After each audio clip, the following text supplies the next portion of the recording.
and I am here to express my thoughts on the topic of education in our modern civilization, or we can say in our modern world. So, education, शिक्षा प्राचीन काल से चलती आ रही एक सभ्यता के रूप में भी हम लोग देख सकते हैं। शिक्षा प्राचीन काल में शिक्षा देने के लिए गुरुकुल हुआ करते थे और आज के समय में स्कूल्स होते हैं।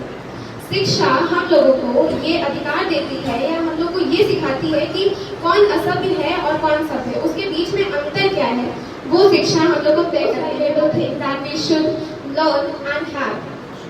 Education is the thing that we should have, and it builds up new skills in ourselves. And education provides us employed. We can be employed because of education. शिक्षा हमें रोजगार देती है और हम लोग को हक देती है निर्णय लेने का। हम लोग किसी के भी सामने बिना हिचकिचाए, बिना डरे अपने बात कह सकते हैं पूरी हिम्मत के साथ। We can gain respect in our society and we can gain everything that we want to have in our life. We can achieve everything with it. And now हम लोग शिक्षा की मदद से, शिक्षा मतलब एजुकेशन से हम लोग या तो किसी के ऊपर या अपनी फैमिली के ऊपर या अपनी कंट्री में या तो एसेट बन सकते हैं या फिर लायबिलिटी बन सकते हैं उसके ऊपर। क्योंकि अगर हम लोग एजुकेटेड नहीं होंगे तो हम लोग एसेट नहीं बन सकते, लायबिलिटी बनेंगे, और अगर हम लोग एजुकेटेड होंगे तो हम लोग एसेट बनेंगे और लायबिलिटी नहीं बन सकते हैं।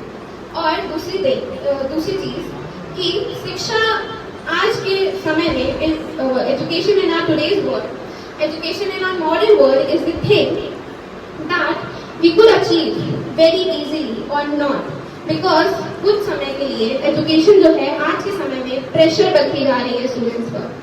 क्यों? क्योंकि आज के समय में एजुकेशन सिस्टम जो है थोड़ा करप्टेड हो चुका है। A lot of people make education system a business for them, and this is so wrong, because education, with the help of education is a path for us that we can achieve ourselves, or we can achieve what we want. We can achieve our path that helps us to be in front of everyone. And now, agriculture is the thing or the mainstream that we can use in the education. Education is very important for that. In the education is very important for agriculture. कृषि जो है हमारे लिए बहुत important है, क्योंकि उससे खेती से हम लोग का खाना आता है और खाने पे हम लोग का जीवन पूरा हम लोग का सर्वाइवल जो है खाने पे ही होता है। तो इसलिए उस सेक्टर में एजुकेशन बहुत इम्पोर्टेंट है। आज एंशिएंट टाइम्स में क्या किसी ने इमेजिन किया होगा कि आज हम लोग जो है वो स्पेस में ट्रैवल कर सकते हैं? नहीं। बट हाँ, एजुकेशन और टेक्नोलॉजी की वजह से आज हम लोग स्पेस में भी जा सकते हैं और गए हैं। Like we can travel to space, and we already have traveled to the space on the moon and on the Mars, and now we are trying to go to the sun too. And now हम लोग ने कभी imagine नहीं किया होगा कि क्या हम लोग इतनी बड़ी बिल्डिंग्स में, हाईटेक बिल्डिंग्स में रहे होंगे। क्योंकि जहाँ पहले के एंशिएंट टाइम्स में, प्राचीन काल में हम लोग गुफाओं में रहते थे, वहाँ भी किसी ने आज इमेजिन नहीं किया होगा कि इतनी हाईटेक बिल्डिंग्स में भी रहा जा सकता है। और हम लोग एजुकेटेड पर्सन के उसमें एक एग्जांपल ले सकते हैं, जैसे कि doctor APJ Abdul Kalam. He was a great scientist, and हम लोग को एजुकेशन की महत्वता पता होनी चाहिए, क्योंकि नहीं पता होगी तो we can't be that much successful that we are now. So for example we have taken doctor APJ Abdul Kalam. He was a great scientist, and he already knew what is the importance of their education is, because he launched the first rocket from our India on the moon, and with the minor and limited resources that he had at that time.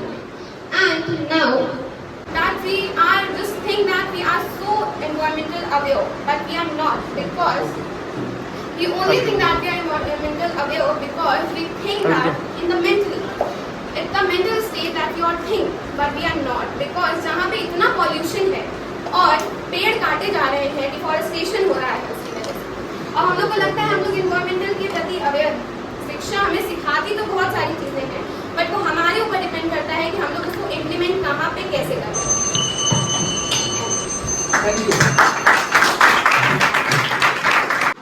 Education is the thing that ना चोरहार्यम ना राजहार्यम भ्रतभाज्यम ना च भारकार्यम व्यय वर्तते एव नित्यं विद्याधरम सर्वधर्म प्रधानम। अर्थात शिक्षा को मतलब विद्या को कोई न चुरा सकता है, ना कोई राजा इसका हरण कर सकता है, और ना ही इसमें भाइयों का बंटवारा हो सकता है। और ये भी कहा जा सकता है कि शिक्षा हमारे ऊपर कभी भी भार स्वरूप नहीं होती है। और शिक्षा मतलब जितना भी खर्च करो उतनी बढ़ती है, ऐसा धन है विद्या। और विद्या सभी धनों में सर्वश्रेष्ठ है।